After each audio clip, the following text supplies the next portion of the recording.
dương ở quấy đi chia con sông hay dương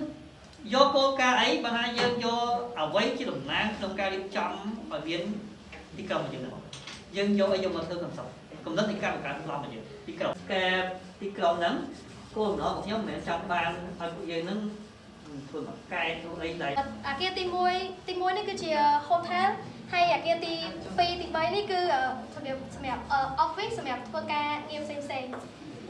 ហើយចំពោះkia ởទី4និងទី5គឺkiaទី4គឺជា apartment ហើយkiaទី5គឺ condo ដោយសារតែយើងនៅម្ដុំហ្នឹងគឺមាន office មានkiaប្រតិកម្មច្រើនអញ្ចឹងងាយស្រួលដល់អ្នកស្នាក់នៅតំបន់ហ្នឹងអាចងាយស្រួលដោយសារទីក្រុងភ្នំពេញយើងបច្ចុប្បន្នអត់សូវមានតំបន់ណាដែលមានទីក្រុងដែលផ្ដោតទៅលើរូបជាបៃតងទេដោយសារសប្តាហ៍ថ្ងៃយើងដឹងហើយថាប្រទេសនីមួយៗវាមានបញ្ហាអាកាសធាតុដោយសារការកាប់ព្រៃឈើអញ្ចឹងយើងអភិវឌ្ឍទីក្រុងថ្មីនេះឡើងដើម្បីឲ្យវាជាតំបន់ដែលពោពេញទៅដោយទីក្រុងនេះយើងអភិវឌ្ឍដើម្បីសម្រួលទៅដល់ទីក្រុងភ្នំពេញដែល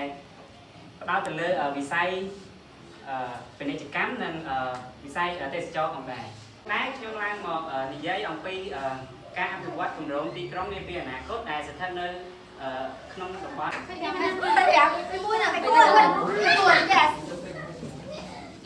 anh thở kia than đấy bạn thấy kìa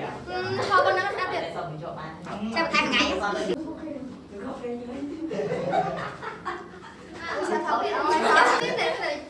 ok lần chuyện anh ấy dân khơi trẻ slide chơi ra liếm liếm đấy anh ấy đó sẽ liếm liếm á tôi đang hay đó cứ dân mơ cái chủ hiếm tới cứ khơi rung liếm đây còn sợ dân tranh máu rồi ra tranh mình tranh sầm long máu rồi con gái đội like ra scan cứ kìm mơ kìm lử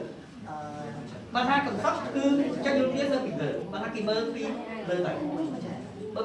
dân bên cạnh này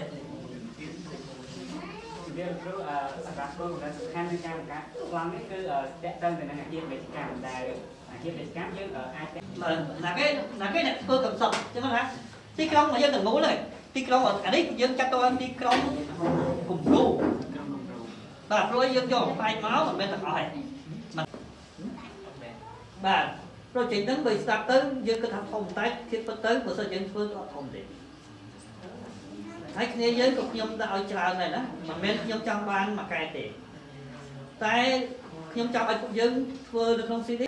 ហាតាមដល់ធំមួយនៅតំបន់ហ្នឹងដើម្បីឲ្យបងប្អូនរស់នៅតំបន់ហ្នឹងបានមកញ៉ាំ17ជាខាត់đầuហើយ19អា18 19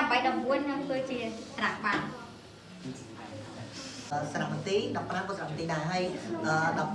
14ជា condo ច្រើនដោយសារយើងធ្វើ condo នៅកណ្ដាលហ្នឹងដើម្បីឲ្យវាមានសក្តានុពលហើយវាមានសុខភាព12